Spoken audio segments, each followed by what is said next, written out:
Prison officials receiving some $50,000 in state-of-the-art corrections technology today. The donation comes courtesy of the U.S. Embassy, and as Andrew Knowles tells us, the equipment is to assist officials with the prevention of contraband entering the prison population and providing improved security.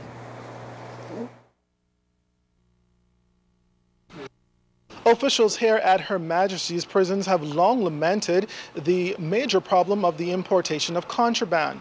Despite best efforts, drugs and cell phones continue to be smuggled into the compound. But with the donation of some highly technological detection equipment, officials are hoping it will do the trick.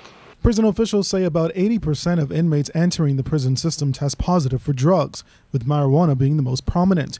And with the use of the DIP device screening kit, officials say it'll make drug detection instant. In the past, in order to determine whether an inmate had drugs in their system, we had to take a sample and send it to a lab somewhere.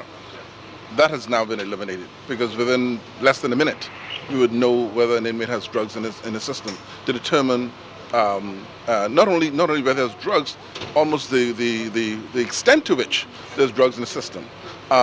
Because the density of the indicator would indicate whether it's been recent or whether it's residual in the system.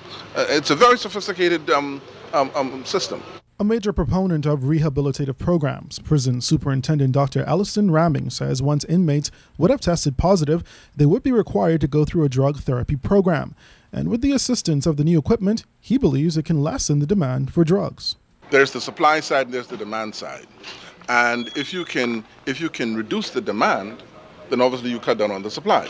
And so if fewer inmates are on drugs, that lessens the necessity for persons to try and traffic drugs within the prison because there's no market for it.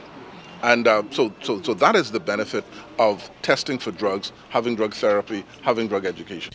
As for cell phones, Dr. Ramming revealed that on average about 20 are confiscated a week from inmates. But he says that the 2 cell phone locators donated will greatly assist in detecting the illicit electronic devices. We want to bring this problem to an irreducible minimum. It's a problem that's always been here. We want to reduce it markedly. And so we believe that these cell phone locators, remember 5 years ago we ordered cell phone jammers, but the jammers were so powerful they knocked out cell phones throughout the whole eastern corridor. And so we had to shut that down. So this is less intrusive, but hopefully just as effective. As part of the donation, U.S. Embassy officials noted that 12 prison officers will also receive extensive training on the proper use of the devices. Andrew Knowles, ZNS News.